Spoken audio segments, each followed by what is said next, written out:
السلام عليكم ورحمة الله وبركاته. نحمده ونستعينه ونستغفره ونؤمن به ونتوكل عليه ونعوذ بالله من شرور أنفسنا ومن سيئات أعمالنا. من يهده الله فلا مضل له ومن يضلله فلا هادي له، ونشهد أن لا إله إلا الله وحده لا شريك له، ونشهد أن سيدنا ومولانا محمدا عبده ورسوله. أما بعد، فأعوذ بالله من الشيطان الرجيم. بسم الله الرحمن الرحيم. الحمد لله الذي أنزل على عبده الكتاب ولم يجعل له عوجا قيما لينذر بأسا شديدا من لدنه ويبشر المؤمنين الذين يعملون الصالحات أن لهم أجرا حسنا. وقال النبي صلى الله عليه وسلم: ما من نبي إلا وقد أنذر قومه من مسيح الدجال. صدق الله العظيم وصدق رسوله النبي الكريم، ونحن على ذلك من الشاهدين والشاكرين، والحمد لله رب العالمين. درود شریف.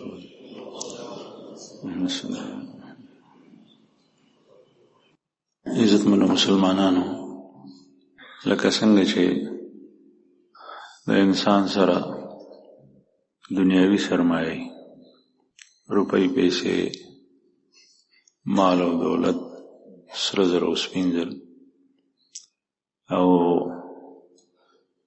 د هغې د ضایع کېدو خطرات وي. غلې رانه غلا نه کړي چې ته په لارې وړم، ډاکوان مې ګیر نه کړي، شکمار نه دا مال ونه شو کړي. مختلفې یری وي، د انسان سرمایه په هغې سره ضایع کېږي. د دې ټولو سرمایو تعلق د دنیا سره دی. د انسان عظیمه سرمایه هغه ایمان دی. عظیم دولت هغه ایمان دی. دا هغه ګسوټۍ ده. ایمان هغه سنگ پارس دی چې په کوم څیز باندې ته وهې نو هغې نه سونه جوړوي. د ایمان نه بغیر د هیڅ یو عمل قیمت الله جل جلاله څخه نه لګي. هغه اشیا ټول کوټه دي، او د ایمان سره د معمولی اشیا او قیمت عند الله د الله څخه لګي.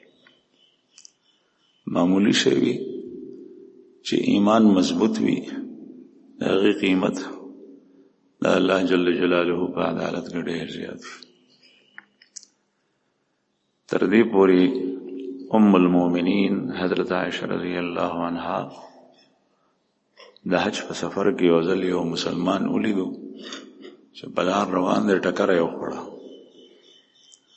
نو ام المؤمنین فرمایل چې د مؤمن حالت عجیبه ده. دته چې خیر ورسیږي نو هم پکې دته نیکی ده، او چې شر ورته ورسیږي تکلیف نو هم پکې نیکی ده. چې خیر ورسیږي دته په هغې باندې د الله شکر ادا کړي نو بیا پکې نیکی ده، او چې دته تکلیف ورسیږي بیا په هغې باندې صبر وکړي نو بیا ورته نیکی ده. دا د هغې کس د ذات سره تعلق نه لري، بلکې دا د ایمان وجه ده. د سره یو عظیم دولت دی، یو عظیم سنگ پارس به ورته ووایو، کسوټۍ ده چې هغه کوم عمل سره وجنګېږي نو هغې سره په هغې کې قیمت د هغې زیاتېږي. د په مقابله کې هغه کس چې هغه سره ایمان نه، هغه چې څومره غټ عمل وکړي نو هغه فایده نه کوي، هغه ټول ضایع کېږي. زما عزتمندو، دا ایمان عظیم دولت دی.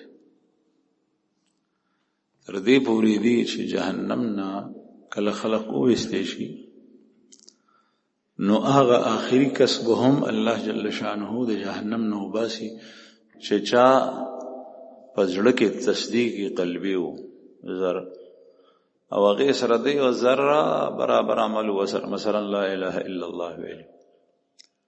عبد الله ابن عمرو ابن عاص رضی الله عنه صحابی دی. هغه فرمایي چې رسول الله صلی الله علیه وسلم فرمایي چې په ورځ د قیامت به الله جل جلاله یو بنده مخې ته ودرېږي. قیامت لا نه دی راغلی لیکن الله جل جلاله ته هر څه یو شان دي او الله پاک ته روان سيزونه داسي لکه مونږ چې په خپل سترګو یو شی حال کې وینو او دا الله رسول باندې به وحی راتله نو الله پاک خپل پیغمبر ته په ذریعه د وحی دا خبرې کړي. یو کس به الله جل شانه خپل مخې ته ودرېږي هغه اعمال نامه چې اوس پړ دی شي نو په هغې کې به نیکي ني ګناهونه عمل نامه به دومره اوږده شي داسې به خوره شي تا حد بصر نظر چې کومه پورې رسي تر هغې پورې. بیا به الله پاک درته ووایي چې بنده زما تا باندې ما یا زما فرښتو په دې کې ظلم کړی دی دا چې موږ لیکلي دي. هغه کس به وایي چې نه یا الله زه اقرار او اعتراف کوم چې دا ګناهونه ما کړي. بیا به ورته وایي چې دا غلط لیکلی شوي دي په دې کې څه غلطي شته نه تا سره ظلم چا کړی دی نه. هغه کس به دغه وخت کې د جنت نه د فلاح نه د ګټلو نه مایوس شي بالکل. هغه به وایي یقینا چې زه جهنم ته ځم. بیا به الله جل جلاله وفرمایي چې ستا یو عمل مونږ سره شته هغه مونږ ضایع کړی نه دی محفوظ دی او الله جل شانه د بنده هیڅ یو عمل نه ضایع کوي. بیا به یو پرچی راوویستی شي هغې پرچی به لیکلي وي لا اله الا الله. ده به په یو وخت کې په اخلاص سره ویلي. نن سبا داسې خلک دي چې هغه وایي چې دا سبحان الله سره دا بعضې شیخان خوشحالیږي په دې چې په دې به ما ته دا میلاو شي دا میلاو شي دا په دې نشته. لا اله الا الله په دې باندې څه نشته. الحمدلله په دې باندې څه نشته. دا تیارې ته خوشحالېدل دي نه په دې ډېر څه شته. دا ناپوهه دی. د دنیا پیدا کړي الله جل شانه دې دپاره ده لیعرفون چې زما بندگان ما وپیژني او داغه تسبیح او داغه تقدیس او داغه تحمید او داغه تکبیر او داغه لوی او بڑای ال بیانېږي چې بنده و پیژني. دا د دې نښه ده چې کوم انسان وایي سبحان الله د خپل رب پیژندلی دی چې هغه د هر قسم نقص او عیب نه پاک دی نو دی وایي سبحان الله الله پاک دی د هر نقص. کوم کس چې وایي چې الحمدلله نو دا د دې خبرې دلیل دی چې دا بنده خپل رب پیژندلی دی چې په دنیا کې څومره تعریف او ثنا او حمد خایږي نو هغه ټول الله لره ثابت دی بل چاته نه. چې انسان کې څه کمال دی دا د خدای دی خدای پکې خیر چې هغه الله اکبر وایي دا د دې خبرې دلیل دی چې دې بنده خپل رب پیژندلی دی چې د هغه نه څوک لوی نشته دی. او لوی نه مراد دا چې هر یو صفت کمال کې هغه ته څوک نه رسیږي بلکې د هغه مماثل نشته یو ذره برابر کی نشته. د بنده علم جدا دی د خدای علم جدا دی. د بنده حلم جدا دی د خدای حلم جدا دی. نو دا بنده چې وی الله اکبر ای الله اکبر من کل شی الله جل شانو د هر څیز نه لوی دی. ستا په ذهن کې په خیال کې په تصور کې چې څومره څه لوی شی راځي چې هغه اکثر قوت ډیر دی طاقت وسره ډیر دی صاحب کمال له دادی دادی دادی څومره کمالات چې ستا په ذهن او تصور کې راځي الله جل شانه د دې نه ډیر لوی دی. د الله کمالات دغه صفات په تصور کې نشي راوستي. لا يحد ولا يتصور نه دغه ذات په تصور کې راوستي شي نه دغه صفات راوستي شي. او په دې کلماتو باندې خدای ډیر څه ورکوي.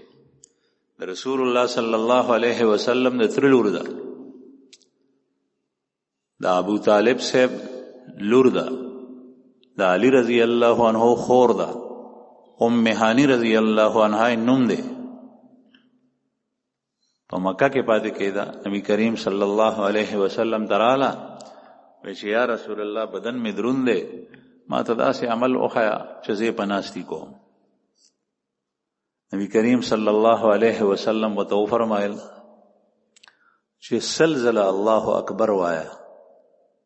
سلزله الله اکبر، سلزله الله اکبر یو نیم منټ کې ویلې کېږي. او بیا ورته وفرمایل چې ته سلزله الله اکبر وې، د هغې دومره اجر دی لکه چې تا سل اوښان ساربه چې په هغې د پاسه جول پروت دی او مکې مکرمې ته خانه کعبې ته ایستی او هدي د والتې حلالې. سلزله الله اکبر دومره اجر دی. او سل اوښان په تاسو کې د چا طاقت دی چې هغه واسطې خانه کعبې ته چې دا دی هلته حلال شي؟ حاجي چې لاړ شي نو د هغه په هغه ګډ باندې وس نه رسي کله کله. او سلزله الله اکبر د سلو اوښانو برابر. حدیث مبارک دی، د الله رسول فرمایي. بیا ورته وفرمایل چې سلزله الحمدلله وایا. او سلزله چې الحمدلله وې، مسند احمد ابن حنبل کې روایت دی، مسند ام هانی کې سلزله چې ته الحمدلله وې نو دا داسې ده لکه چې سل اسونه تازي او تکړه اسونه په هغې باندې تا زین راښکلی او هغه د الله په لار کې مجاهدینو ته ورکړی چې په دې جهاد کو. سل اسونه. او بیا ورته وفرمایل چې سلزله سبحان الله وایا. د هغې مثال داسې دی لکه چې تا سل غلامان، سل مریان د اسماعیل علیه السلام په اولاد کې هغه غلامانو هغه ته آزاد کړل د الله په نوم. د یو غلام اوس غلامان شته دی نه چې یو سړی وایي زه غلامان آزادول غواړم، نو زه په دې حدیث باندې د عمل وکړي چې سبحان الله سلزله ووایي سل غلامان دې آزاد کړل. او د اسماعیل علیه السلام په اولاد کې د اسماعیل علیه السلام د محمد رسول الله صلی الله علیه وسلم نیکو بنو اسماعیل هغه په اولاد کې دی آزاد. او بیا ورته وفرمایل چې سلزله لا اله الا الله وایا. د دې چې کوم اجر دی هغه څوک حسابولی نشي. به هر حال عرض مې دا کول زما عزتمندو چې دا د شیطان دوکه ده. نه دی وړوکي عمل ته پرېږدي نه دی غټ ته پرېږدي. وړوکي عمل ته او نیکۍ ته دی نه پرېږدي چې بدې کې وسي. یا به انساني شکل کې تا ته یو شیطان وایي چې بدې جنت ته نه ځې، په دې د هغه په خبره عمل مکو، دروغ وایي جنت ته پتلی شي. یو لا اله الا الله. عبدالله ابن عمرو ابن عاص رضی الله عنه وایي چې الله پاک به دې بنده ته وایي، صحیح روایت دی، چې ستا یو نیکي مونږ سره شته، د دې په وجه به الله جنت ته داخل کړي. دا قانون او ضابطه د خدای نه ده، د الله جل شانه قانون جنت ته داخلېدو چې هغه د قرآن پاک د آیات او د رسول الله صلی الله علیه وسلم د احادیث او د نصوص نه ثابت دی. هغه دا چې د ایمان نه پس د چا نیکۍ زیاتې شي هغه به جنت ته ځي. دا به تللی کېږي. یو چابړي کې د انسان نیکۍ حسنات او بلکې سیئات او معاصي دا به اچولی کېږي چې کوم چابړی درون شو فیصله به د هغې مطابق کېږي. عرض مې دا کولو زما عزتمندو چې ایمان دا عظیم دولت دی. دا سبحان الله چې قیمتي جوړیږي دا د ایمان سره. یو کافر، هندو، یهودي، پیرنګی چې دا وایي هغه ته په اجر نشته، هغه خدای مني نه، هغه به د هغه صفت څه بیان کړي. دا سبحان الله، دا الله اکبر، دا نعمت خدای تاسو ته نصیب کړی دی. د ایمان قدر وکړئ، د ایمان نه فایده والی. د دې سرمایې مثال لاسې دی لکه یو سړي واور راوړي، هغه واوره ویلې کېږي، هغه ته فایده نه اخلي. تا سره ایمان شته او د ایمان باوجود ته نیک عمل نه کوې، ته د ایمان نه فایده نه اخلي. یو سړي سره ایمان نشته دی، هغه اعمال کوي، هغه ته هیڅ فایده نه ورکوي. تا سره ایمان شته، مختصر عمل وکړي، 2 رکعاته لمونځ وکړي، الله جل شانه څخه هغه ډېر ځای نیسي. عبدالله ابن مسعود رضی الله عنه ارمان کوي کاش چې ما ته پته ولګي چې زما 2 رکعاته د الله په نزدیک قبول شو. عرض مې دا کول زما عزتمندو چې ایمان عظیمه سرمایه ده.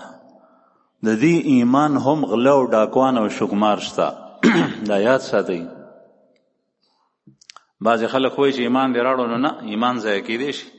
هغه ستا د طرف چې ته د ایمان خیال نه ساتې، حفاظت یې نه کې، دغه ایمان هم بداو لګي. الله پاک دې مونږ وساتي.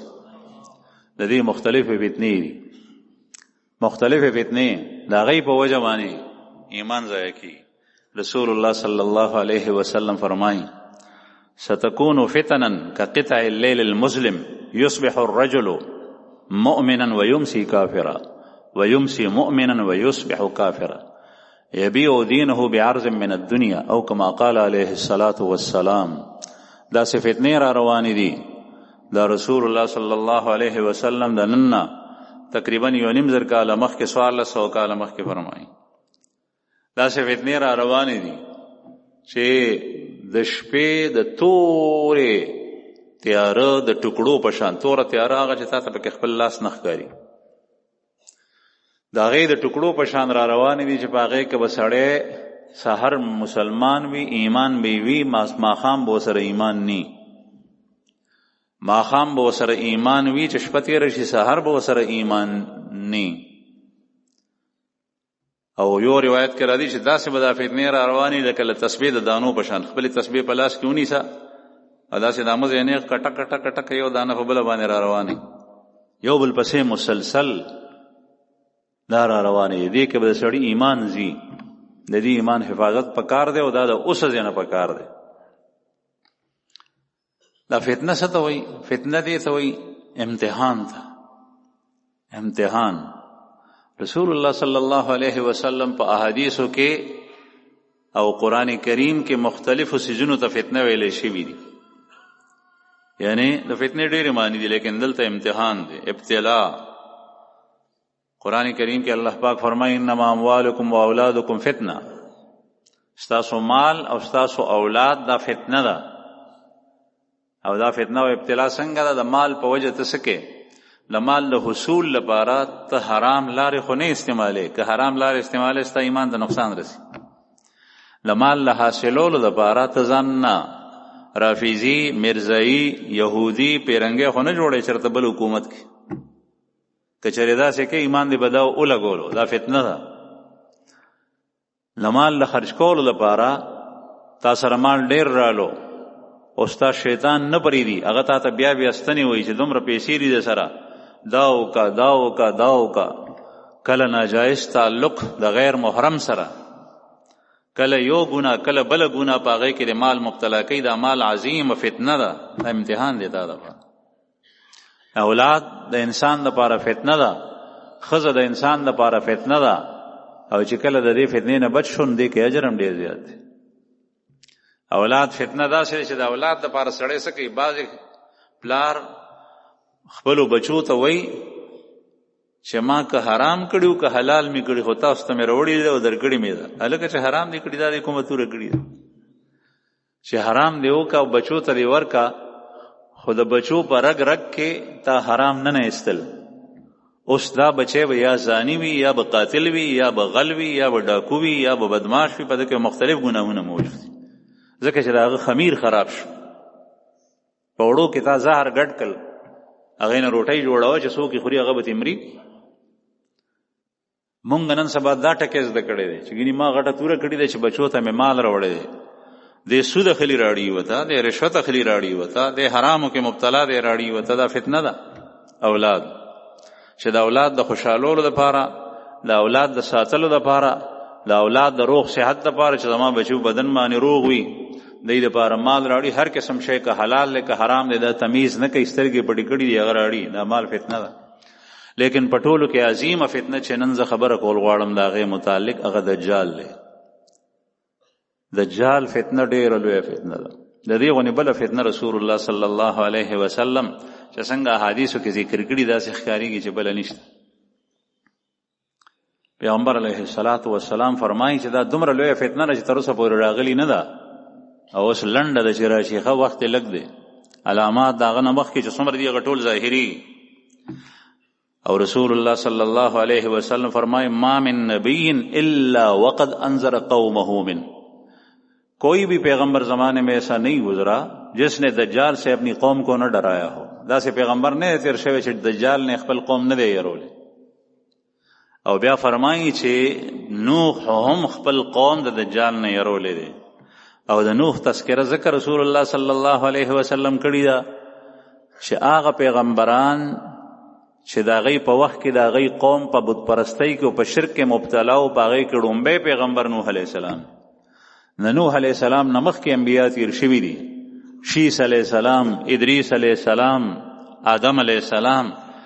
لیکن د هغه انبیاو په وخت کې خلق په بت پرستۍ او کفر او شرک نو مبتلا. هغه وخت کې دنیا آبادېده، خلق پیدا کېدل، ډېرېدل او چلونه یې زده کول چې دنیا کې به سړی وخت څنګه تېروي. او حضرت آدم علیه السلام ته په ذریعې د وحي الله جل شانه دا خول دایم به ته خول چې بندګي به څنګه کوئ. خلق سمو، بعضې نه پکې ګناه شوه، لیکن بت پرستی او شرک چې شروع شوی دی دا هغه وخت کې چې کله نوح علیه السلام الله جل شانه مبوس کولو، دغه وخت کې د دې قوم دا په کفر او شرک مبتلا و. نو ځکه رسول الله صلی الله علیه وسلم فرمایي چې نوح علیه السلام هم خپل قوم د دجال نه یوری، حالانکه نوح علیه السلام کله تیر شوی. دې نه معلومیږي چې دا دومره عظیمه فتنه ده. بیا هغه پسې چې څومره انبیا راغلي دي، ابراهیم علیه السلام، موسی علیه السلام، او بیا نور انبیاء کرام د بنی اسرائیل چې څومره راغلي تر عیسی علیه السلام پورې هر یو پیغمبر خپل قوم د دجال نه یرولی. او دا ځکه یرولی چې دا دنیا کې هغه عظیمه فتنه ده چې هغه به ایمان د مؤمن سره نه پرېږدي، شوکی بیدن. الله دې زمونږ ایمان محفوظ کړي. دا عظیمه سرمایه مؤمن چې بربند لغړ دی، په بدن کپړې نشته دی، شته ورسره نه، کور خو پرېږده، ښځه پرېږده، بچي پرېږده، روپۍ پیسه پرېږده، دا ورسره نشته، خو چې ایمان ورسره شته دی نو د فلاح مونتی دی او کامیابۍ مونتی دی. دی چې د دنیا نه لاړو، د الله جل شانه قرب حاصل کو او دی د جهنم نه بچ شو او دی به جنت ته خدای داخلی. فمن زحزح عن النار وادخل الجنت فقد فاز. جس کو جہنم سے دور رکھا گیا اور جنت میں اس کو داخلہ دیا گیا تو وہ شخص کامیاب ہو. هغه سړی کامیاب شو، جهنم نه لرې شو، جنت ته داخل شو. او دا مؤمن چې په بدن کپړې نشته یا پیوند زده او شلیدلي کپړې چولی دي، دته به خدای دا نصیب کوي چې د خپل ایمان محفوظ کړی دی، ځکه چې د سره عظیمه سرمایه شته. دا عظیمه سرمایه تا سره په دنیا کې نه پرېږدي. مختلف څیزونه شیطان په مختلفو صورتونو کې دا شکول غواړي، او په دې کې عظیمه فتنه چې تا نه دا ایمان شوکی هغه دجال دی. دجال دا څه شی دی او دجال وایي څه ده؟ دا ټکي خو مونږ بیا اورو. دجال دا د دجل نه دی. علما او طالبان په دې باندې پوهېږي دا د مبالغې صیغه ده. دجل ویلی کېږي تمویح ته، یو زرګر اوسپنې ته، زیړو ته یا بل یو څیز ته د سرو زرو اوبه ورکي، دې ته دجل وایي. دروغو ته دجل وایي. یو شی لاندې یو شان وي او بره بل شان ښکاري، دې ته څه وایي؟ دجل وایي. بس د ده په زمانه کې د دجال چې راشي، د دجال سره دی چې کوم شی ښیي نو د هغې ظاهر به یو شان وي او د هغې دننه و باطن لاندې بل شان وي. دی چې کوم حق ښیي نو هغه باطل دی، دی چې کوم باطل ښیي نو هغه حق دی. دی چې څه ته ګناه وایي نو هغه نیکي ده، دی چې څه ته نیکي وایي نو هغه ګناه ده. دی چې کوم تا ته شی ذکر کړي چې دا د لپاره مفید دی نو هغه ګورې ظاهر قاتل دی، سم قاتل دی، هغې نه ځان ساتي. او دی چې کوم څیز ته مضر وایي چې دا موزي دی، دا ما اخله، دې ته مزه، هغه اخله، ځکه چې دا دجال دی. دی هر یو شی چې کوم دی نو هغه الټه ښیي. ځکه رسول الله صلی الله علیه وسلم فرمایي د سره به یو طرف ته اوبه او شنه باغات وي او بل طرف ته به اور وي. نو نبی کریم صلی الله علیه وسلم فرمایي که چرته دجال در باندې پیښ شو نو د اور ته دانګئ اوبو ته نه. د اور ته چې تاسو ودانګل نو دی کې اوبم دی او دی کې میوم دی او دی کې غلم دی او دی کې باغات هم دی کې هر څه هر څه. او د اوبو ته چې تاسو لاړئ چې تږي او چې اوږې شنه باغات ته وکتل هغې ته لاړې نو هغه ټول سراسر اور دی، هغه جهنم دی. ځکه ده ته دجال وایي. مختلف څیزونه په مختلف رنګونو کې دی. نن سبا د دنیا حالات په معاشره کې عموماً په اسلامي معاشره کې د دجل مظاهره ځای په ځای کېږي. دجل مظاهره ته په یو کس باندې اعتبار وکړې، ستا په ګمان کې به هغه ښي، هغه به خراب وښي. ته به یو معاملې ته وایې چې دا ټیک ده، هغه به خطا وښي. ته یو شی یو شان غنې، تا سره مسلمان معامله کړي هغه به غلطه وخیږي. کوم سړی چې خدا درو دوکا دا سيزونه کوي نو دی ویریږي چې دی د دجال په پارټي کې شامل شي، ځکه چې دی دغه کارونه کوي، هغه هم دغه کسب کوي. کوم مسلمان چې دغه معاملات صفا دي، معاملات صفا دی، دجل ته زمونږ په اصطلاح کې وایي بوسو کې اوبه بوتلل.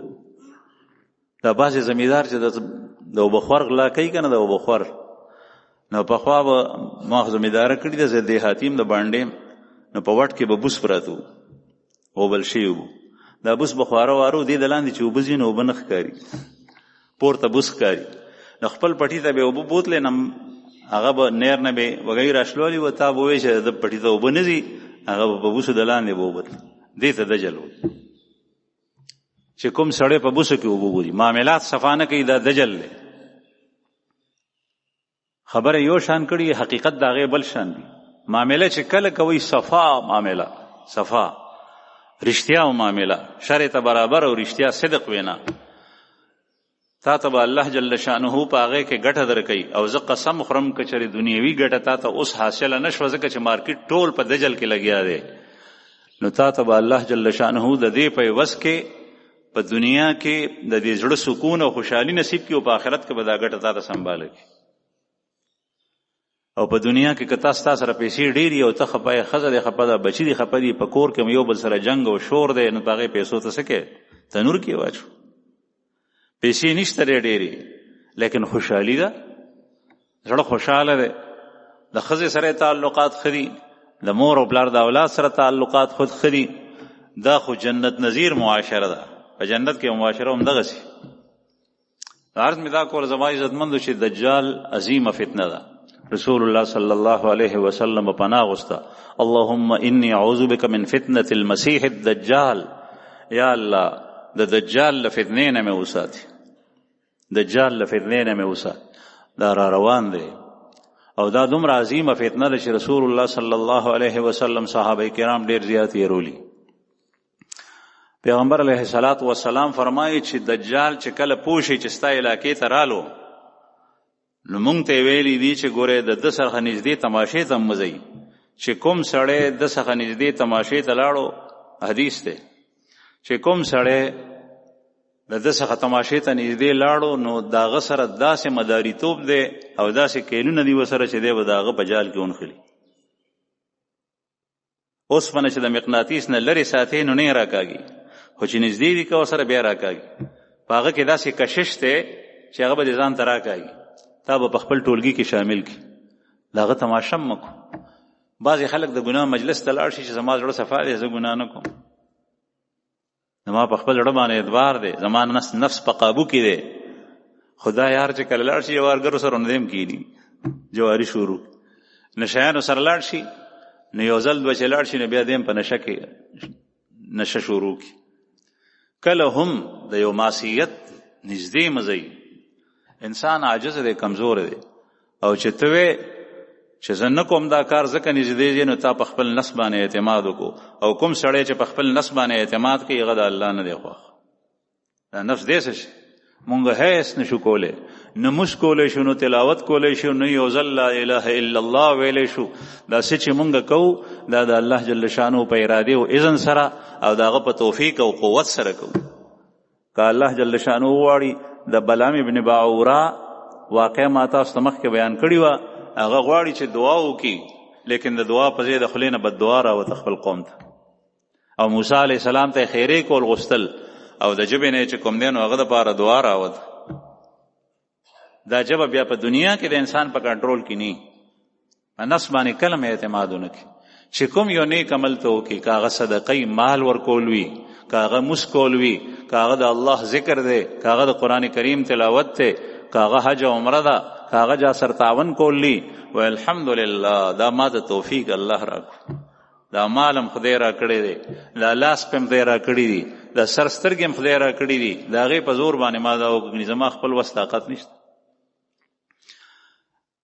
نو عرض مې دا کول زما عزتمندو چې دجال نه نبی کریم صلی الله علیه وسلم خپل صحابه کرام داسې یې رولی دي چې صحابه به وې چې کله به پیغمبر علیه الصلاۃ والسلام داسې بیان وکړو، داسې چې موږ به وی چې دجال دغه وخت کې د کجورو باغونو کې دی او هغه درنګ ساعت ته راتلو واده دومره یې او دا يرول د دجال نه رسول الله صلی الله علیه وسلم ذکر کړی دی چې داغه د فتنې نه مسلمان ځان وساتي.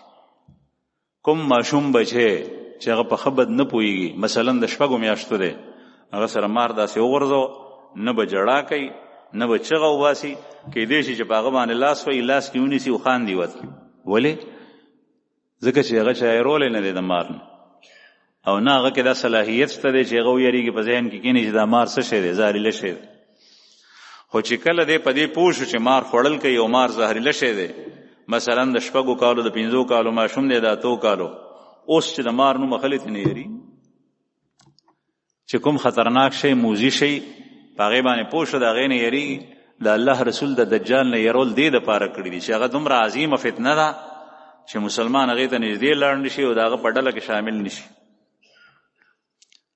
دا دجال پیدا دی او کنه شته دی او سره وتی دی که نه دی راوتی د دې سره زمونږ تعلق نشته لیکن ظهور یو د یو څیز پیدا کېدل وي یو د هغه ظهور وي ظهور ښکاره کېدو غلبې ته وایي. مهدي علیه السلام پیدا دی او کنه چې د دجال مقابله کې به د مسلمانانو سرلښکر وي سپه سالار او دجال به د یهودو سرلښکر وي سپه سالار وي د کافرو او د هغه سره به ټول کافر شامل وي او د ټول نه اول لښکر به د دجال یهود وي دا خپل هم یهودي دی. دجال انسان دی ښه دا څه بلا نه ده بله یو دا انسان دی. زه تاسو ته 2 واقعې بیانوم چې رسول الله صلی الله علیه وسلم په خپل اورېدلي دي نو تعجب یې کړی دی چې دا چېرته دجال نی. یو ځل نبی کریم صلی الله علیه وسلم په مدینه منوره کې واورېدل چې د دجال کومې نښې نه بیان کړې وي نو چا ورته ووایي چې یا رسول الله یو یهودي کره ماشوم پیدا شوی دی او په هغه کې ټولې نښې د دجال شته دی چې تاسو کومې بیانوئ چې پلار به داسي مور به داسي د هغې صفات به داسي. د الله رسول په باندې شک رالو چې کله هغه ماشوم لوی شو تکړه شو هلک شو نو یو ځل پیغمبر علیه السلام سره د صحابو لاړو هغه څخه خو پټ پټ لاړو چې د دجال د هغه نه څه واوري. د هغه نوم حدیث په کتابونو کې ابن سیاد ابن سعید ابن صاف راغلی. رسول الله صلی الله علیه وسلم لاړو هغه په ځان څادر اچول او ګوڼ ګوڼې کول. پیغمبر علیه السلام مور یې ورته ووایي چې صاف دا محمد دی رسول الله صلی الله علیه وسلم غزر پاسېدو نو رسول الله صلی الله علیه وسلم وفرمایل که د مور آواز نه وی ورکړی نو کېدای شي د ده د خولې نه موږ ډېرې خبرې اورېدلی چې څه نښې نښانې. بیا نبي کریم صلی الله علیه وسلم ورڅخه لاړو او هغه ته وایي چې ته څه وینې نو هغه ته وایي چې ارا العرش علی الماء زه په اوبو د پاسه یو لوی عرش او تخ وینم. رسول الله صلی الله علیه وسلم حاضرو صحابو ته وفرمایل چې دا د شیطان تخ دی ویني. هغه هلک وی دا د شیطان تخ ویني د ده رابطې د چا سره دي د شیطان سره دي ځکه چې د ابلیس غټ شیطان تخ په اوبو د پاسه سمندر د پاسه. بیا رسول الله صلی الله علیه وسلم ته وفرمایل اتشهد انی رسول الله ته گواهی ورکې چې زه د الله رسول یم نو دی ورته وایي اتشهد انی رسول الله ته گواهی ورکې چې زه د الله رسول یم. نبی کریم صلی الله علیه وسلم فرمایل چې زما په الله باندې او د هغه په ټولو په پیغمبرانو باندې ایمان دی د الله په رسولانو ایمان راړم او ته خو د خدای پیغمبر نه. بیا نبی کریم صلی الله علیه وسلم ورته وفرمایل چې زه یو شی تا ته پټوم ته ماته وایې چې دا څه دي خبأت لک خبیر.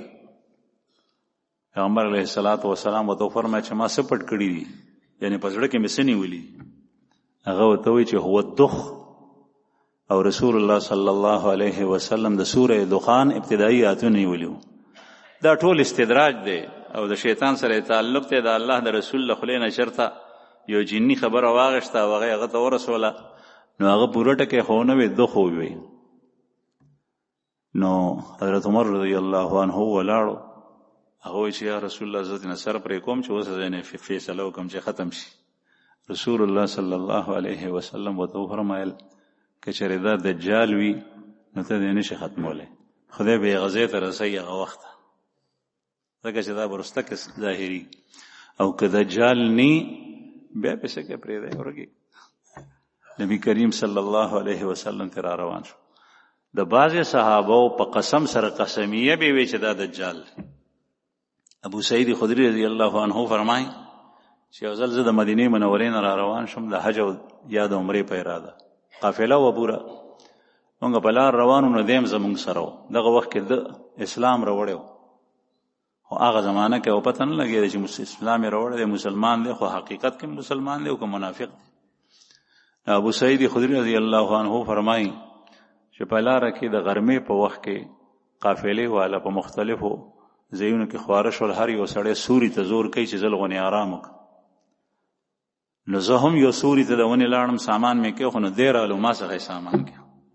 نو زما زړه کې د سخته کرکه او نفرت و، ځکه چې بعضې صحابه ووایي چې دا چې دجال نی، ما وایي چې دا څه په مصیبت باندې وړی. نو ما درته ووایي چې ته د خپل سامان او غټ اوچته که هغه ونې ته لاړ شه، ما څخه را دلته کې رالې رانیغ شوې. مې دی لاړو سامان یې اوچت کړو، بیا بیزې سره یې دی نو هلته تللی دی، هغه شپونکي ته یې وی چې ما ته پی راکړه، لوښو کې د هغه نه پی لشلي دي سارونه. نو یې بیا ما ته پی راړل، ما ته یې وی چې دا اوس که خپل هم کله ما ته یې وی چې اوس که. نو ما د هغه د لاس شی نه اغېشتو، سخت نفرت او کرکه مې وتې نه. ما ورته بهانه دا وکړه چې نن ګرمي هم ډېره ده او دا پی هم ګرم دي، نو دا ګرم پی په دې ګرمه ورځ کې ما ته ښه نه دي، زما پرهیز دی. وی دی پوه شو په ما باندې چې دی خو ما نه ځان څخه پرېږدي او نه زما د لاس پی واغېشتل، دی لکه چې زما نه کرکه کوي. نو بیا ورته دا ابن سیاد وایي چې ابو سعید که نور چا باندې دا خبره پټی نو ته خو دا رسول الله صلی الله علیه وسلم صحابي، تا ته د رسول الله صلی الله علیه وسلم احادیث نه دي معلوم. دجال باره کې هغوی دا فرمایلي چې هغه به یهودي وي او زه دا د مسلمان یم، او هغوی فرمایلي چې هغه به مدینې او مکې ته نه داخلېږي او زه دا د مدینې نه را روان یم او مکې ته ځم. او هغه فرمایلي دي هغوی چې د هغه به اولاد دي، زما اولاد شته دی. ابو سعید خدری رضی الله عنه چې دا خبرې په دې انداز باندې وکړي چې ما وی چې په ده خو اسې خلکو خبره جوړه کړې ده. نو ما دا سوچ کولو چې دی ما ته بیا وایي چې زه اوس دغه وخت کې هغه پیژنم چې کوم ځای کې دی، پلار یې څوک دی، مور یې څوک ده او دی کوم ځای کې دی، او دی دغه وخت کې څه کوي، دا ټول ما ته معلوم دي. وی چې دا خبره یې وکړه نو زما په بیا شک راغی چې همدغه چېرته دي. اوس دا د رسول الله صلی الله علیه وسلم په زمانه کې او دجال به اوس راځي نو دی مړ دی که ژوندی دی، خو مړي پخوا. نو صحابه وایي چې په مدینه منوره کې یو ځل جنگ شوی د یزید په زمانه کې، په هغې جنگ کې ډېر شهدا شوي، هغې ته واقعه حره وایي. په هغه واقعه کې دغه ابن سیاد دی غیب شوی دی، نه چا مړ لیدلی د هغې نه پس نه ژوندی، پته یې نه لګي چې دا کوم طرف ته لاړو. او رسول الله صلی الله علیه وسلم فرمای فاطمه بنت قیس رضی الله عنها صحابیه دا روایت کوي چې یو ځل وی رسول الله صلی الله علیه وسلم رالو او زه هغې کره رالم، پیغمبر علیه السلام جمعات ته لاړو، منبر باندې کېناستو، خلکو ته وی چې راغونډ شي، مونځ یې وکړو. هغه زمانه کې به زنانه هم مونځ کول وروستو د سړو نه، او نارینه به مخکې کول. نو دا وایي چې زم په صف کې ناستم، نو چې څنګه سلام یې وجر باسر نو مبارک وفرمایل چې په خپلو ځایونو کښېنئ، ځئ ما. او بیا منبر ته وختو او وی فرمایل چې ما تاسو ته د دجال په باره کې څه خبرې کړې وې. نو تمیم داري چې هغه مخکې عیسایو او بیا مسلمان شوی دی، هغه ما ته یو واقع بیان کړي دی، هغه زه تاسو ته بیانوم. او بیا فرمایل چې تمیم داري ما ته ووایي چې موږ د تجارت په خیال باندې په کشتۍ کې سوارو، په سمندر کې مو سفر کول. نو د هوا غیر مناسب هوا چلیده، د هغې د وجې نه زمونږ کشتۍ منزل مقصود ته تګ نه کولو، نه چلیده، ایساره و په سمندر کې یو میاشت. بیا د یوې میاشتې نه پس یو ځنګل، یو جزیره وه، هغې ته مونږ ورسېدو، د هغې غاړې ته. هلته مونږ کوز شو، نو یو حیوان دی هغه رالو چې د هغې د سر او د لکۍ پته نه لګي، د ویښتو نه داسې ډکو. مونږ ورته وایي چې ته څه شی؟ هغه مونږ ته وایي چې زه جساسه یم. خبرې یې کولې. مونږ ورته وایي چې دا څه شی دی؟ وی هغه وایي چې نور درته جوابونه نشم درکولی، خو زما مشر دلته کې موجود دی، هغه تاسو سره کارم دی، تاسو نه څه تپوسونه کوي، نو تاسو هلته لاړ شئ، نور باقي خبرې به تاسو ته هلته معلومې شي. دی وایي چې مونږ لاړو، چې لاړو نو هلته کې یو انساني شکل کې یو کس دی، په زنځیرونو کې تړلی دی، خپو کې هم زولنې دي، په لاسو کې هم هتکړۍ دي، دواړه لاسونه یې تړلي دي. مونږ هغه ته مخامخ لاړو، نو هغه مونږ ته وایي چې تاسو څوک یې؟ مونږ ورته وایي چې عرب یو. هغه مونږ نه یو څو تپوسونه وکړل، راته وایي چې بیسان کې چې کوم باغات دي، هغه زمانه کې شام کې دا علاقه وه، هغه کجورو باغونه شته دی، میوه ورکوي. مونږ ورته وایي چې یو. بیا راته وایي چې بحیره تبریه په شام کې یو لوی ډنډ دی سمندر په شکل کې، هغې کې اوبه شته. مونږ ورته وایي چې یو شته. بیا راته وایي چې عین زغر یو چینه ده، هغې چینې نه به خلکو باغونه اوبه کول، هغه شته دی. مونږ ورته وایي چې یو شته، اوبه بهیږي د هغې. بیا راته وایي چې په عربو کې یو پیغمبر مبوس کېدو والا هغه ښکاره شوی دی، پیغمبر جوړ شوی دی که نه؟ مونږ ورته وایي چې یو. وی ما بیا یې تپوس وکړو چې د هغه حالت څه دی؟ مونږ ورته وایي چې خلک مسلمانېږي او په خپل قوم باندې هغه ګټلي ده، یعنی مکه فتح شوي د قریش د هغه تابع شوي. دغه وخت کې ده ووی چې چا چې د هغه اتباع کړي دغه خلک کامیاب دی. او بیا یې په د زنځیرونو کې داسې وخوځېدو لکه سړی چې د راوتو کوشش کوي، او وی چې زما د وتو وخت نږدې شو. مونږ ورته ووایي چې تا خو مونږ نه تپوسونه وکړل، اوس ته مونږ ته ووایه، خپل حال ووایه چې ته څه شی؟ نو دی وایي چې زه دجال یم. په ځنګل کې تړلی. د تمیم داري رضی الله عنه چې وروسته بیا مسلمان شو او د اسلام راړو نه پس رسول الله صلی الله علیه وسلم ته دا واقع بیانوي، پیغمبر علیه السلام په منبر بیان کا او ډیر دلچسپۍ او اهمیت سره بیان کا.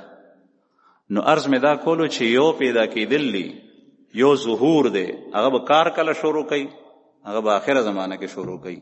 او باقی د عمر چې دومره عمر الله جل شانه چې یو څیز ته عمر ورکړي نو ډېر عمر ورکړي. جناتو ته ډېر عمر ورکړی دی. ابلیس هغه ته دومره عمر ورکړی چې قرآن پاک نه ثابت تر اوسه پورې هغه ژوندی دی او د مخکې و هغه وخت راسې لګیا دی، او د هغه شاګردان دي او د هغه نسل دی، ذریت دی، هغه لګیا دی، خلک ګمراه کوي. عمر یې ورته ورکړی دی. په جناتو کې هم ډېر غټ غټ عمرونه وي، چاته عمر خدای ډېر ورکړي، چاته لږ ورکړي. به هر حال دا هغه ظهور به قیامت ته نږدې کېږي، په داسې وخت کې چې دا فتنې به را روانې. الله جل شانه دی د هغه د شر نه موږ وساتي. یو حدیث مبارک کې رسول الله صلی الله علیه وسلم ظهور به کوم ځای کې کېږي؟ دا هم درته وایم. په خراسان کې، خراسان ایران په خراسان کې هلته به ظهور کېږي. او رسول الله صلی الله علیه وسلم حدیث مبارک کې فرمایي چې د دجال سره ړومبنۍ مضبوطه ډله هغه به د هغه 70,000 او یا زرو یهودیان وي چې کوم په اصفهان کې پاتې کېږي. په هغې کې به هر یو کس تیلسان په سر ګړی. هغه زمانه کې یو صادرو شین غونې صادرو قیمتي یهودیانو به هغه په سرولو، هغې ته تیلسان وي. دا یهود چې په اصفهان کې دي، اوس په اصفهان کې یهودیان شته او دا غي پاخه کورونه دي، خب منډه مضبوط کړي دي. په ایران کې اصفهان په ایران کې دا 70,000 یهودیانو کېپ د دې ډلې چې تیار شي، دا ډومبه متعصب یهودیان دي چې دا به د دجال سره، او بیا به نور یهودیان د دې سره مرګري کیږي. د لښکر د دجال هغه یهود دي. دا یهود چې سلاست په وی تاسو ته پته د مسلمانانو نن سبا وروستري وجه دا ده چې مسلمانانو ایمان کمزور دی. داغه د پاره لښکر تیاری د مسلمانان نن سبا چې هغه لګیا دی په فلسطین باندې، په غزه باندې، هر څه چې کوي داغه خوخه د خپل هغه. بیا دومره لویه فتنه، دومره لویه فتنه چې نبی کریم صلی الله علیه وسلم یو ځل په کور کې زنانو ته وی دجال بارک، زنانو ته فرمایل چې یو کال بداسي چې پاغه کې بدرېمه برخه کال کې قحط وي، بل کال بداسي چې سلوسان 2 برخه 2/3 به قحط وي، بل دریم کال بداسي راشي چې هغه ټول قحط وي. الله دې مونږ وساتي. قحط ډیر خطر لو عذاب. دغه قحط چې راشي نو هیڅ بمني، فصلونه بني، غلې بني، میوه بني. بیا به دا دجال په علاقو باندې تیریږي بیا به چې دی به دعوت خلکو ته ورکوي چې زه رب یم، زه ژوندي کول او مړه کول کولی شم او تاسو ما سره شئ. د سره به یو طرف ته رواني خزانې سیند او باغونه، بل طرف ته به اور وي، چې کوم به یې نه مني هغه به اور ته اچي او چې کوم یې مني هغه به باغونو ته ځي.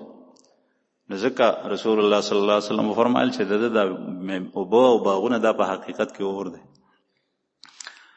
بیا به دی روان وي، نو دی چې ځي نو یو حدیث کې مې ولیدل چې یو کس به راشي مخې ته عربي د باندې، د هغه به د هغې قحط د وجې نه څاروي مړې شوي، ګډې بیزې به مړي، فصل به مني، حیث به مني، یو دی به پاتې. بیا به دی هغه ته وایي که چېرې تا ته ما ستا دا څاروي او دا اوښان او دا ګډې بیزې ژوندي کړل نو بیا منې چې زه رب یم؟ هغه ته وایي چې او نو دی به اشاره وکړي هغه ټول به ژوندي شي. خو حدیث مبارک کې راځي چې دا به ژوندي کېږي نه، بلکې د سره چې کوم شیطانان دي نو هغه شیطانان به د ده د څاروو په شکل کې جوړ شي. او نن سبا په دې موبایل کې، په کمپیوټر کې نن سبا داسې پروګرامونه راوتي دي چې په صفا ځمکه باندې به تا ته زمری وښیي، د ځمکې نه راووت. ما ته چا وی حیوان به ته وښیي، حیوان به وي نه، داسې ځایونه دي چې هغې که به هغه ځناور نه وي هغه به راوځي، خو هغه چې ګوري ورته نو ته به وایې چې بس دا خو به اوس ما وخوري، دا ټوله دنیا چې ولاړه ده دا به خوري، چې نږدې شي هغه یې سم نه کوي. دغه د دجال ټول کیل دا دی، بس ظاهري صورت د هغې یو شان دی او حقیقت د هغې بل شان دی. نو دا حدیث مبارک کې راځي چې دا د میوو دانو او د څاروو په شکل کې به شیطانان منتقل شي. هغه به وایي چې دا خو زما هغه ټول څاروي را پیدا شول، او دا خو رښتیا خدای دی. رسول الله صلی الله علیه وسلم فرمایي حقیقت به داسې نه.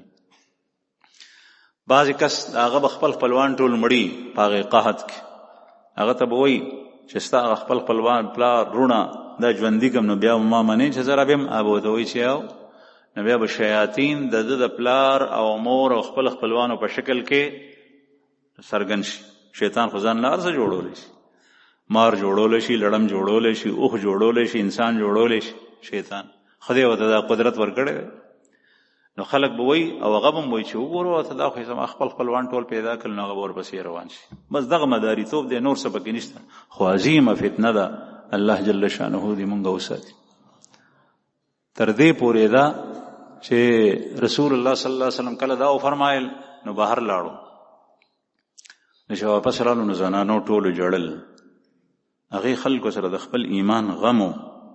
مونږ خبرې اورو زمونږ بې پروا نشته، بس کیسې دي، د خندا خبرې سره وخاندو، سوچ او فکر نشته دی د مسلمان. زنانو نه تپوس وکړو رسول الله صلی الله علیه وسلم کور کې زنانو ژړل، وی ولې ژاړئ؟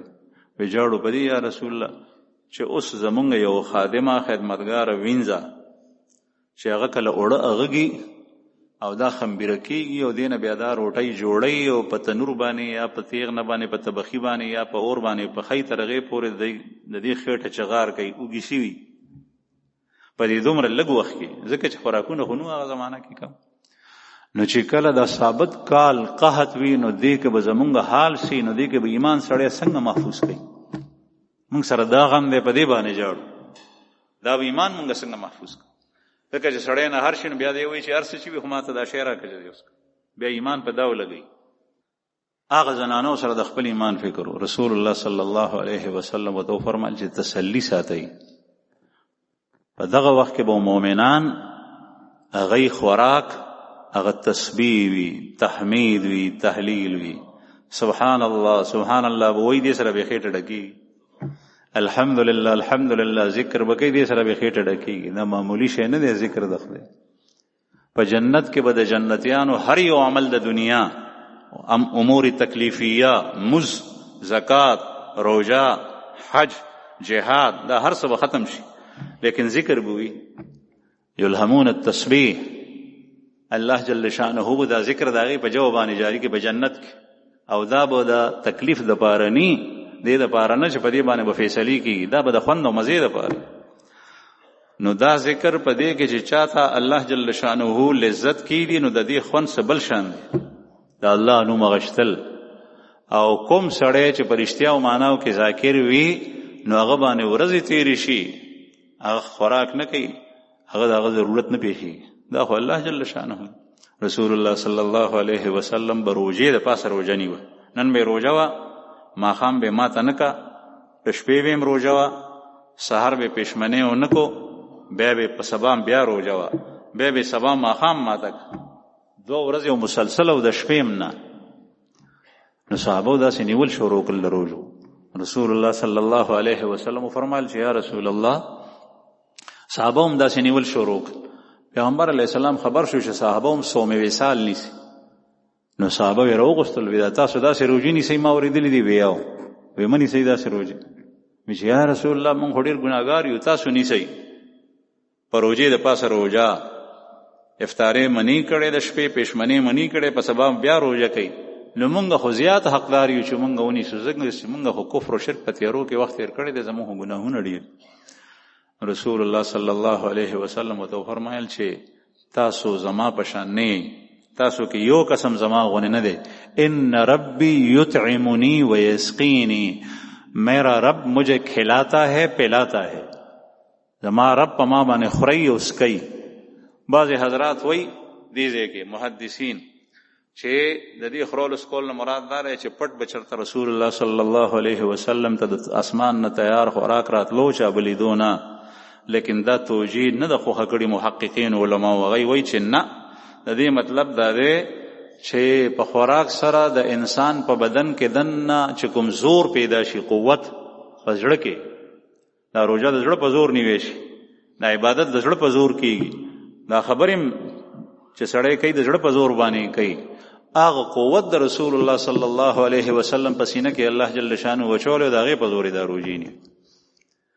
نو کله د انسان د ذکر حالت دا شن رسول الله صلی الله علیه وسلم فرمایل چې خپه کېږئ ما قحط به وي خوراک سکاک بني خو دغه مؤمنان به په ذکر پایي دې ټایم کې. زما عزتمندو عرض مې دا کو او دومره لویه فتنه ده چې یو حدیث مې کتو په هغې کې دي چې دجال سره به فرښتې وي دوه یو طرف ته یو بل طرف ته دا به فرښتې وي په رښتیاو معنو کې. لیکن د الله د طرف نه چونکې دا امتحان دی استدراج دی الله پاک دا کلاو چوټي ورکړي ده دی دا کارونه کوي دغه وخت کې به د مؤمن پته لګي او د منافق پته به لګي. اسی خو یو سړی هر یو وایي چې زه مؤمن یم لیکن پته په امتحان کې لګي چې ورته وایي چې مال د الله په نوم باندې ورکړه بیا رستو شي.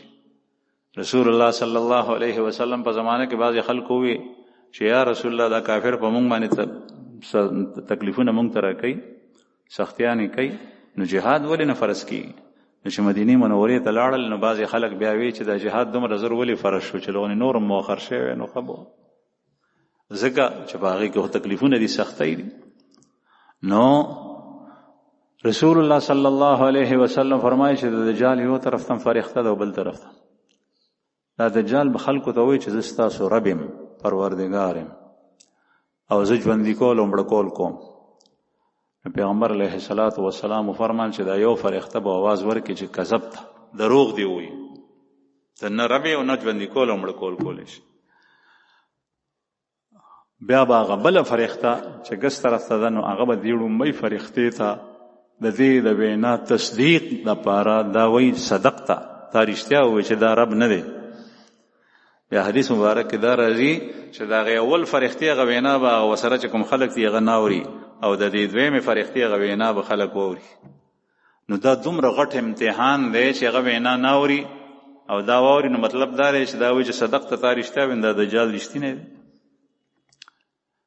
نو عرض مې دا کول زما عزتمندو چې دومره غټ امتحان دی د الله جل شانه د طرف. رسول الله صلی الله علیه وسلم فرمایلی مسلمانانو ته چې هم هر یو پیغمبر د دجال نه خپل قوم یې رولی دی خو زه تاسو ته یو علامه ښیم چې هغه علامه هغه پیغمبر چاته نه ده ښودي. او بیا یې فرمایل چې نښه یې دا ده چې د ده په تندي باندې لیکلي دي کاف فې رې د هغې نه کافر جوړېږي کاف فې رې. هر یو مومن چې چا ایمان محفوظ کړی دی هغه به دا حروف لستی شي چې څنګه یې وویني هغه به وایي دا دجال دی چې څنګه یې وویني هغه به وایي دا دجال. خدا حدیث مبارک کې راځي چې هر مسلمان به هر مومن به دا لستی شي.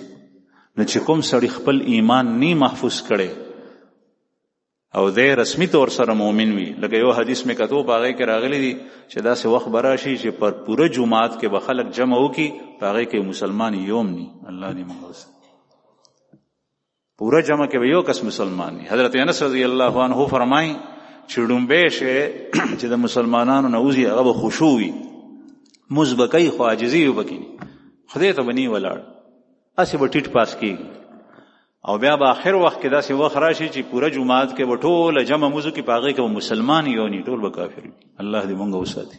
اوس یو سړی دا حالت و ایمان نی محفوظ کړي نو هغه به دجال پسې هغه به دجال دا لیک چې په تندی باندې لیکته دا بنشي لسته، او که څوک وایي چې انپړ زمیدار څنګه هغه به لسته شي، سکولی نه دی ویلې، لیکلی نه دی کزدا، ویلې نه دی زدا، هغه به لسته شي، ځکه چې الله جل شانو چاته خو غیب وي. خو چې مؤمن وي ایمان محفوظ کړي وي او چې 14 پاسې او ډیګری کړي لیکن ایمان نه محفوظ کړي نو هغه نشي ویل.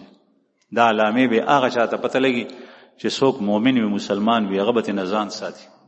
دجل وتوي په دجال وتوي زکه چې د دې سيزونه به پټ کیږي، یو کسته یو شاخ کاری بل ته بل شاخ کاری. د ما عزتمندو الله جل شانه دې موږ د دې عظیم فتنې نه وساتي.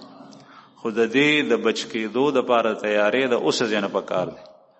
هغه پښتو کې متل شوی دی و یاسونه په میدان کې نه سربېږي، په میدان کې اسونه نه سربېږي. چې کله جنگ شروع شو بیا ته وایي چې نماز کمزورې دی زه مړوم، نو چې تاسو مړول واړی نو در باندې به دشمن راغلی ته واس دواړه به ختم کړ. هغه وخت کې به دجال چې کوم دین غزور ور شوی هغه کس به ختم کړي، هغه به راخکلی، هغه به تر نواله ګرځولي. دا غي د پاره تیارې د مخ کې نه پکار دی، خپل ایمان هغه محفوظ کړي، د الله جل شانه سره تعلق لګ کړي. او رسول الله صلی الله علیه وسلم بعضی اورات خولی دي لکه سوره کهف چې ما دا غي ابتدایي آیت ولستو. د سوره کهف مبارک راځي نبی کریم صلی الله علیه وسلم فرمایي چې څوک د دې د ډومبني لسو آیتونو اهتمام کوي روزانه دې به د دجال له فتنې نه محفوظ وي. دا الله جل شانه په فضل سره بعضی روایتو کې د رستو لسو آیاتو د خواتیم او تذکره هم راځي. بهتر دا چې سوره کهف سره ټول لولي د جمعې په ورځ، بعضی روایتو کې د ټول سوره کهف ذکر راځي، د جمعې په ورځ ټول سوره کهف اهتمام کوي. نن د جمعې ورځ ده چې چا سوره کهف لسته ده ټیک ده، چې چا نه لسته نو هغه د جمعې د مزد پس وایي، د جمعې په ورځ ثابت سوره کهف وایي، او بیا روزانه د سوره کهف د اړومبني لس آیتونه او رستی لس آیتونه چې د چا یاد دی غي په یاد وایي، چې د چا نه دی یاد غي په قران پاک کې وایي. دې سره سره د خپل ایمان د اوس نه حفاظت کو، خپل عبادت سم کا، خپل معاملات سم کا، د دجل نه د فریب نه بل ته دوکه ور کول نه، د دروغ ویل نه ځان ساته، ځکه چې دجل دروغ تم وایي چې تکل دروغ وې په معاشرت کې په معاملاتو کې مسلمان رورتا په مختلفو مجالسو کې دروغ وې نو دینه معلومی چې د دجال هم دغه کسب دی نه، دجال مرګتیا د پاره اوسه ځنځان تیاری. او چې کله تمویح کې یو شی یو شان وي ته بل شان خې دارودي هغه یو شان دي تا غشتون کې تمریسته وی چې دا بل یو شی دی غلط هغه یو شان دی، دا هغه حقیقت ظاهر بل شان خې ته بل شان. هر یو شی چې وي کاغه کارونه دي کاغه معاملات دي کاغه هر یو شی چې دی دا غي کې د دجل نزان ساتي چې ظاهري حالت یو شان وي باطینی حالت بل شان. الله جل شانه دې مونږه د دې لوی فتنې نه وساتي. واخر دعوانا الحمد لله رب العالمين.